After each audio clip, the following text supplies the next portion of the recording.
हाँ तो नमस्ते मेरे बारे में मेरे प्यारे बच्चों।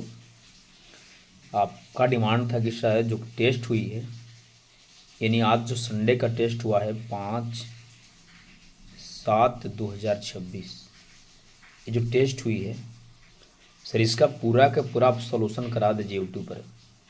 तो ठीक है, आपकी सहूलियत के लिए आप सवाल भी बना सकते हैं और यहाँ से आप ये भी पता कर सकते हैं कि कौन सवाल मेरा कितना करेक्ट हुआ, मतलब सही हुआ। तो चलिए एक एक सवाल को मैं लाइन बाय लाइन जो है सॉल्व करता हूँ।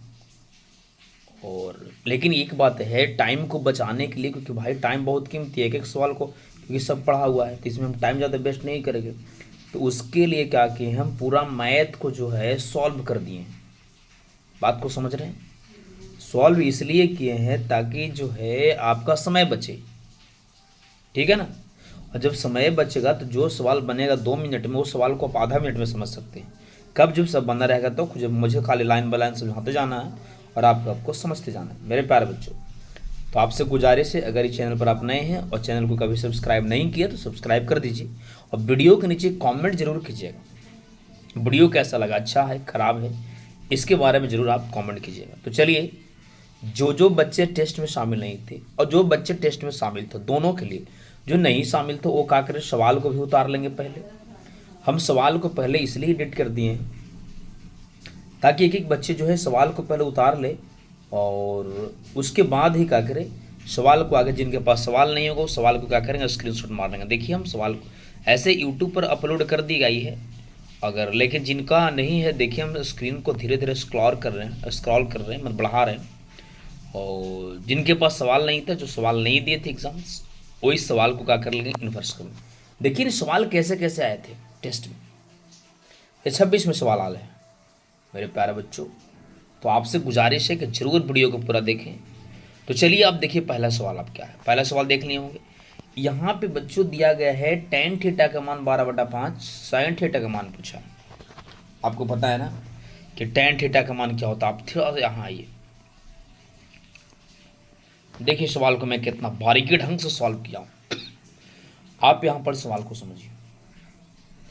यहाँ पे सवाल को आप देख रहे हैं बच्चे कि tan थीटा का मान दे लेता 12/5।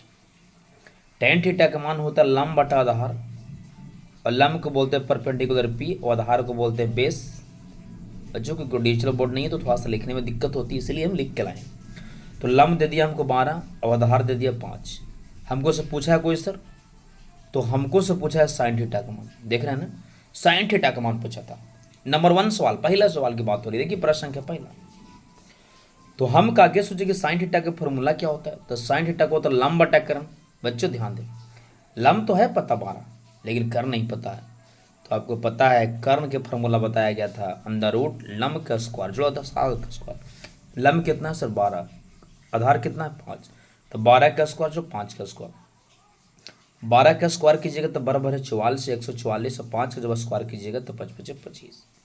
144 और 25 को जोड़िएगा 169 आएगा, 169 के बरूम बनाइएगा 13 आएगा। ये 13 बच्चों आपको करना गया। पूछा था क्या हमको सर साइन थीटा। यहाँ पे देखिए साइन थीटा हम बना दें जगह बचने के लिए। तो साइन थीटा का फॉर्मूला होता है लंब बटा कर्ण। लंब कितना था 12, तो 12 रख दिए। कर्ण कितना हम ले आए हैं, जस्ट 13 लाए हैं, तो 12/13 यही आपका प्यारा सा आंसर होता पहला का। अब सवाल दूसरा देखिए क्या था, दिखा दे रहे हैं आपको, समय ज़्यादा बर्बाद नहीं करेंगे हम। यहाँ पे सवाल को समझिए। यहाँ पे cos थीटा का मान दिया गया है, हमको से पूछा है cot थीटा का मान, और दूसरा पूछा है cosec थीटा का मान। दूसरा सवाल, ठीक है ना। तो आइए हम दूसरा को देखते हैं। तो दूसरा सवाल में आपको दिया गया था कि दूसरा सवाल कने सर सॉल्व किए हैं। दूसरा सवाल देखिए कहाँ पे है, हाँ यहाँ सॉल्व किया गया। प्रश्न संख्या 2, ध्यान दें। प्रश्न संख्या 2 में क्या किया गया कि देखिए यहाँ पे बात को समझिए। cos थीटा का मान दिया गया था 4/5, और cos थीटा के बराबर जानते हैं आधार बटा कर्ण, ठीक है। तो आधार बटा कर्ण दिले तो लंब इसमें दिले नहीं है, तो हम पहले क्या करेंगे बच्चों, यहाँ से लंब निकालेंगे। लंब बराबर फॉर्मूला आपको बताए थे ना कि सिर्फ कर्ण निकालते हैं हम, तो लंब के स्क्वायर, लंब स्क्वायर जो आधार स्क्वायर।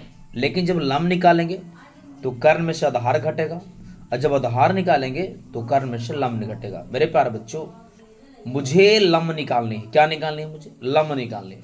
तो लंब के लिए क्या करेंगे, कर्ण में से आधार को घटाएंगे, तो लंब बराबर फॉर्मूला हो जाएगा कर्ण का स्क्वायर माइनस आधार का स्क्वायर। कर्ण पता है आपको 5 है, आधार कितना है 4 है, 5 का स्क्वायर किए 5 5 25, आधार दिले है 4 तो आधार की जगह पर 4 रख दिए, 4 चौको 16। आई होप यहाँ तक बात को समझ रहे हैं। तो 5 5 25, 4 चौको 16, 25 में 16 के कितना बच्चा 9, और 9 को जैसे ही वर्गमूल बनाएंगे तो कितना आएगा बच्चों 3 आएगा। ठीक है, अब जो है ये हमको क्या मिल गया, अब देखिए क्या मिल गया हमको ये। अब क्या निकाले, लंब निकाले, लंब हमको कितना मिल गया 3 मिल गया। लंब कितना मिल गया 3 मिल गया। हमको पहला सवाल पूछा है कोट थीटा, यहाँ ध्यान दीजिए, पहला सवाल हमसे क्या पूछा है कोट थीटा। कोट थीटा का फॉर्मूला होता है बच्चों आधार बटा कर्ण, आधार बटा कर्ण। यहाँ थोड़ा सा स्क्रीन को हम जूम स्मॉल करते हैं, आपको पता है देखिए आधार आधार यहाँ दे रखा है 4 और लंब जो है हमने लाए हैं 3, तो कोट थीटा का फॉर्मूला होता है आधार बटा लंब। जैसे tan को होता है लंब बटा आधार, तो कोट को आधार बटा लंब, आधार दिले 4 तो रखेंगे 4 ऊपर, और लंब लाए हैं 3 तो नीचे रखेंगे 3, तो 4 बटा 3 जो है पहला आंसर आएगा। दूसरा सवाल आपको से पूछा है कोसेक थीटा, ठीक है ना। आपको पता है कि साइन थीटा का फॉर्मूला होता है लंब बटा कर्ण, और कोसेक थीटा जो है साइन को अपोजिट है, तो कोसेक थीटा का फॉर्मूला हो जाएगा कर्ण बटा लंब।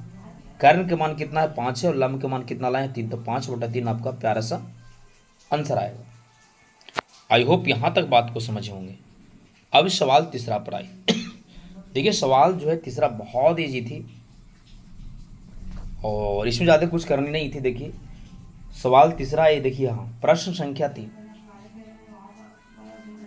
और प्रश्न संख्या 3 में क्या करनी थी, आपको निकालना था tan 30 into sine 30 into cot 60 into cosec 30। इसका जो है आपको क्या करना था, मान निकालनी थी मेरे प्यारे बच्चों। बस मान देखनी है और मान को डायरेक्ट इसमें पुट करनी है।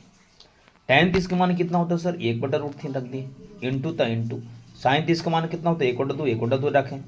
कॉट 60 के मान खोजे, कॉट 60 के मान होता है उतना ही जो tan 30 को होता है, tan 30 के 1/√3, कॉट 60 के भी 1/√3। फिर कह रहा है कोसेक 30, साइन 30 को ऑपोजिट कर देंगे, मतलब नीचे अंश को हर में और हर को अंश में, तो होता है कोसेक का। तो साइन 30 को होता है 1/2, तो 2 के करेंगे ऊपर और 1 करेंगे नीचे। जैसे साइन 30 के मान होता है 1/2, तो कोसेक होगा बच्चों खाली 2, तो कोसेक के मान यहाँ कितना रखें, खाली 2 रखें। ठीक है, नहीं 2 रखा हुआ है, अगर नहीं दिख रहा तो लिख दीजिए 2 रखा हुआ है। अब देखिए 2 से 2 को काट दिया गया, अब कितना बचा यहाँ पर, 2 से 2 को काट दिया गया तो बच्चा 1/√3 यहाँ, 1/√3, 1/√3 में 1/√3 से जैसे गुना कर पाइएगा बच्चों तो कितना आएगा, 1 में 1 से गुना था 1, और √3 में √3 से तो खाली 3, तो आपको प्यारा सा आंसर आएगा 1/3। तो तीसरा तीसरा क्वेश्चन का आंसर कितना आएगा 1/3। अब आइए सवाल नंबर बच्चों चौथा। सवाल चौथा को देखिए। सर सवाल चौथा आप दिखाइए स्क्रीन क्या कह रहा है, देखिए चौथा सवाल। चौथा सवाल कह रहा है कि 2 अंकों वाली कितनी संख्याएं 5 से विभाज्य है। मेरे प्यारे बच्चों 2 अंकों वाली संख्या कहां से शुरू होती है 10 से, और लास्ट कहां तक करेगा बच्चों 99 तक। क्या लेकिन 99 5 से कटे नहीं, 100 कटेगा, लेकिन 100 3 अंक वाला ना है, तो लास्ट कहाँ करेगा हमको 5 तक कर 95 करेगा। तो पहला होगा 10, दूसरा होगा 15, फिर हो जाएगा 20। ये भी बन गया 10 15 20 25, लास्ट में किया 95। ए के मान मेरा 10 हो जाएगा, डी का मान कितना होगा 15 में से 10 गया तो 5 हो जाएगा, और टी एन हो जाएगा 95। एन के मान निकालनी है। तो चौथा नंबर सवाल को हम बढ़ा रहे हैं आगे, और चौथा सवाल को बच्चों आप देखिए। चौथा सवाल देखिए क्या कह रहा है यहाँ पर, ये जो एपी निकाले तो पहला ए पद आया ए और लास्ट किया 95, तो यहाँ से समझ रहे हैं प्रथम पद ए होगी और अंतिम पद 95 होगी। देखो ये लिखे ए बराबर 10, डी के मान के लिए 15 में से 10 गया तो 5, और टी एन 95 हमको निकालना है, क्या चाहिए एन निकालनी है। तो एन के लिए फॉर्मूला लगाएंगे टी एन बराबर, का है सर का है टी एन लगाइएगा, क्योंकि टी एन के मान दिया गया है ना। तो टी एन बराबर फॉर्मूला होता है ए प्लस एन माइनस 1 गुने डी। अब क्या करेंगे टी एन की जगह पर 95 तो 95 रखेंगे, ए की जगह पर 10 है तो 10 रखेंगे, प्लस तो प्लस एन नहीं है तो एन माइनस 1 तो एन माइनस 1 गुने 5 तो 5। अब देखिए 10 इकड़े प्लस में तिकड़े लाएंगे 10 को, तो माइनस में होता 95 था 95, उखड़े 10 प्लस में था तो इकड़े आया माइनस में। इधर पूरा n माइनस वन गुने 5 तो n माइनस वन गुने 5। फिर आगे जब बढ़ाया गया तो 95 से 10 का तो 87, अब पूरा n इंटू 1 माइनस 5, फिर 5 से कटा दिया 87 को तो कितना बार में कटा, 17 बार में कट गया। अब जैसे ही 17 बार में कटा तो 17 तो 17 लिखे हम, n माइनस वन, ये माइनस वन था तो ई कड़ी आएगा तो कुछ प्लस में आएगा, कितना में आएगा, प्लस में आएगा, आया कि नहीं, प्लस में आएगा। तो बच्चों यहाँ से आपको जब ये तो यहाँ से हम क्या पढ़ देख पाए, एन का मान कितना आया बच्चों, 17 एक 18, 17 एक 18 आएगा। अब हम सवाल को समझते हैं आगे, 5वां सवाल को समझते हैं। तो बच्चों यहाँ तक हम देख लिए थे, क्या कहाँ तक देखे थे हम लोग, यहाँ तक कि जो है एन के मान जो है कितना आ रहा है, 17 जो है जुटा 17 एक 18, तो एन के मान मेरा कितना आया था बच्चों, 18 आया था। ठीक है ना। अब हम चलते हैं नेक्स्ट सवाल पे, यानी कि हम कहाँ तक सवाल को बना दिए, हम सवाल चौथा बना दिए। थोड़ा सा 5वां देख लीजिए सवाल शुरू से क्या लिखा हुआ है, देखिए क्या है। 26 में आया था, ये बोला है कि समांतर श्रेणी 2, 6, 10 का प्रथम 6 पदों का योग ज्ञात करें। मेरे पास बच्चों कोई दिक्कत नहीं, ये जगह प्रथम पद और 6 में से 2 घटाएंगे तो हो जाएगा डी, और एन के मान आ जाएगा 6। ठीक है ना। तो हमको क्या करना है, अब हमको निकालने हैं क्या चीज़ पता है,